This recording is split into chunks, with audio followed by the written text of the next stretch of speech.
everyone, my name is Brittany. Welcome back to my channel and happy holidays. Today, I'm gonna be reading some Christmas books. It's Brittany, bitch. I don't know about you, but I need some freaking holiday cheer. It has been very rough. The fourth quarter is always very intense in my finance job, so I'm having a really hard time. And I thought, what better way to relieve stress than to read about Christmas? So I picked out two different Christmas books, one that is an arc that is new, and one that is one from last year that I didn't get a chance to read because I ended up moving. And I really wasn't wanting to read a Christmas book in like mid-March when I could have gotten the book anyway. So I decided to read it this year, and it's something I'm looking forward to. But the first book that I'm going to be reading is called The Christmas Dress, and this is the book that I have as an arc. And as far as I know about this book, it's basically about a woman whose father has just died and he left her his apartment building.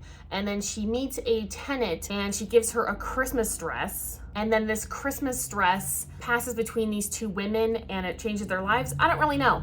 Anyway, I'm gonna get started on this tonight and I'll give you guys a bit as soon as I have one. But I'm looking for some holiday cheer, so let's hope it cheers me up.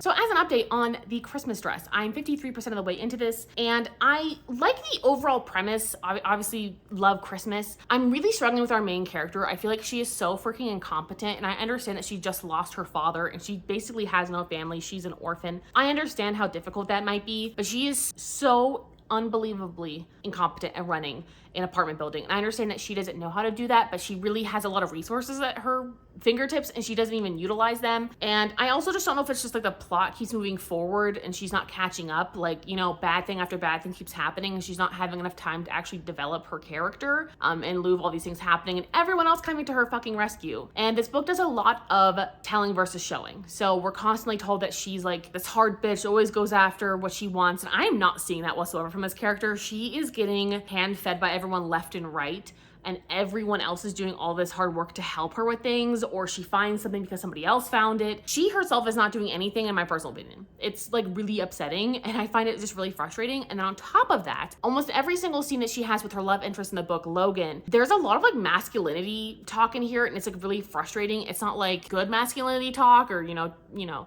it's almost like toxic masculinity in the fact that she's constantly pointing out how her ovaries are exploding. She said that multiple times about how her ovaries are like quaking and he's so manly and his cologne is so manly and it's so perfectly him. There's a lot of that talk and I think it's bothering me for some reason because it's like after every other page it seems like that.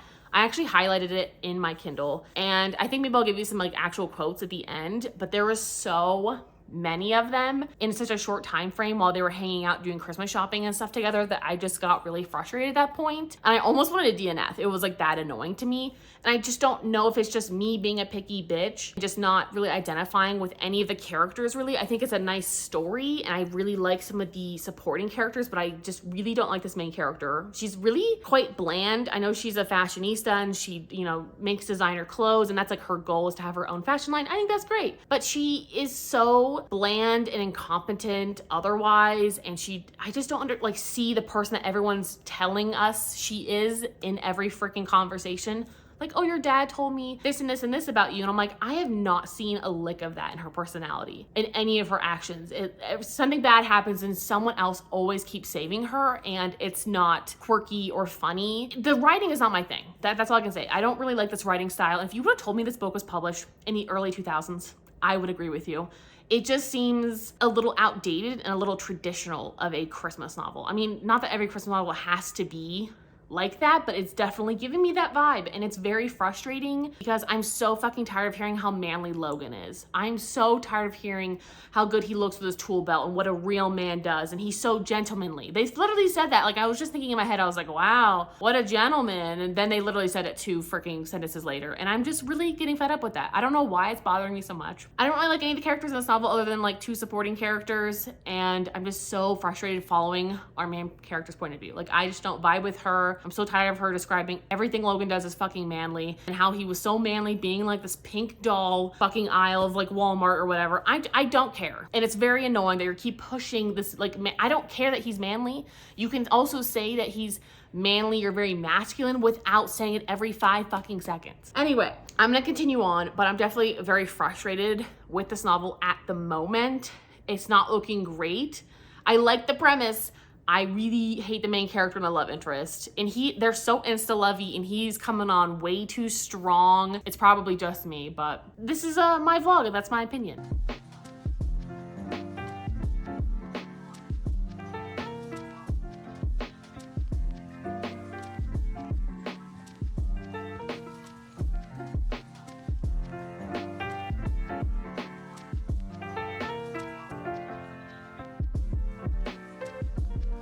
So I ended up finishing The Christmas Dress, and I think if you want a book that reads like a Hallmark movie, like, look no further. I think this is definitely what you're looking for. We followed Meg, who finds out her father died and left her at this apartment building, and it's dilapidated and crumbling, and every 5 fucking seconds, something bad happens to this freaking building. And it is almost like unbelievable. So the fact that you definitely have to suspend that disbelief a little bit, that like every freaking morning she wakes up to a new disaster. I don't know, maybe it would be nice if there was like a couple weeks in between or something, but no. It was like pretty much like every other freaking day.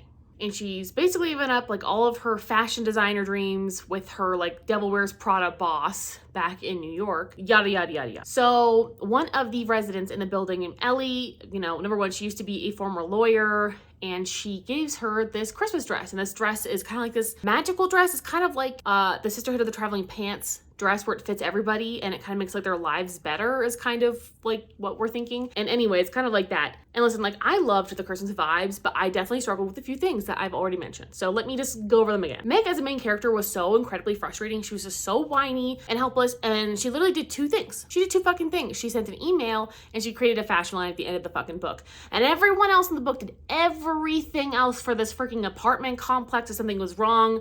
They set up stuff at the Historical Society because she's trying to get the building, you know, like grants and stuff for the Historical Society, which is really neat. And I like that storyline. She was just like the most frustrating pushovery main character, and like everybody was like telling her how strong she was and, you know, how determined, and I'm like, and then the book was like kind of slowish until like the last 20%, and then it was like whiplash fast. I mean, I really liked the ending. It was very heartwarming and Christmassy, and I love that. There's a lot of issues with the book. So anyway, I'm gonna give it a 3.5. I'm gonna give it 3 stars.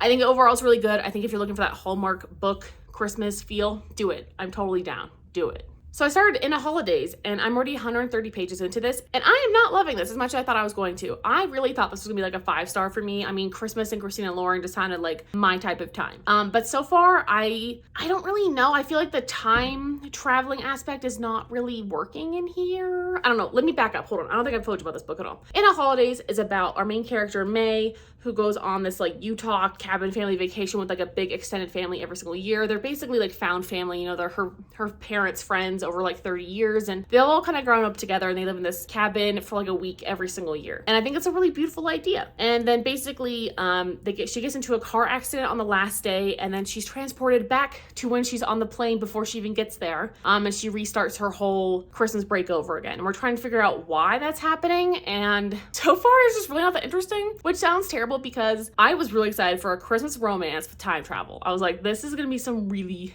good shit. But currently I just find it kind of boring, and I really wasn't actually drawn in at all. Like I almost put it down and I was like, no. Just do this, Brittany. This is Christmas. You love Christmas. I'm feeling the Christmas vibes. I'm really trying to just lean into the Christmassy stuff because at the moment I really just don't give 2 shits about the characters at all. I just don't know if there's too many characters for me to care about. I feel like time travel is such an interesting concept, and we still can't like find out like what's going on, which usually is interesting, but I'm not caring at the moment. So I'm gonna continue on with this. I would like to finish this maybe by tomorrow. I was trying to get the audiobook to kind of floor through it a little bit because I'm just kind of bored. I don't really care about this family and their traditions, and like I just kind of want to know what the time travel thing is about. Is it about her trying to change? Is it about her, like, what's going on? I don't know. I just feel like it took a great idea and it's just like I'm not feeling it. And also tonight I'm tired. I'm getting fucking pizza for dinner, and we'll see how much farther I can get into this. So this is probably one of the worst lightings books I've ever had, but this is all I have to work with. And anyway, I finished in a Holidaze, and I'm gonna give it 2 stars, and I really didn't enjoy this. I'm kind of disappointed because I really was expecting something more. I think this is the problem with Christina Lauren books, is that they're 5 stars and they're great, or they're like 1 or 2 stars and I fucking hate them. And this falls into that category, unfortunately. I just really did not like the fact that time travel was like used as such like a really important part of the plot, but really it's only like in the first, like, I would say like 15 to 20% of this, and she only basically time travels 3 times. And the time travel is never explained, by the way. Like, it's never once explained as to why it happens, or like someone else in her family has a history of like time traveling or repeating, or something that would connect it to actually make it relevant to the story. And there was like no exploring any of these timelines or anything. Like, it's just really, it was really upsetting. It was very disappointing. And if you're not on the May and Andrew love train, you're not gonna like this, because I don't like the relationship, and that's like 90% of the book. I mean, if I'm skimming sex scenes, it's bad. Like, I skimmed, I would say like 60% of this novel, like could not even really read it because the dialogue in here is so cringe too. I mean, here on page 197, they're like about to have sex, and she's like, hey, like in her mind, she's like, oh, I need a condom. And she kind of starts to say something, and then he's like, Malin Jones, are you thinking about birth control? I'm sorry, that is just so weird. Why can't you just say, hey, don't worry about it, I have a condom, and like continue? And I just feel like there's so many other moments like this where it's just like so cringe, and he literally said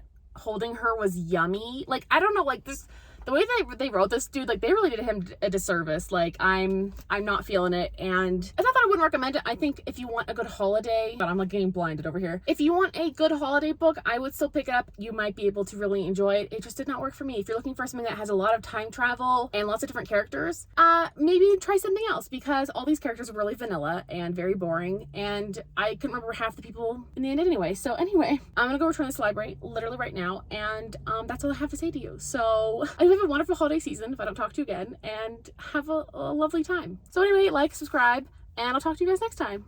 Bye.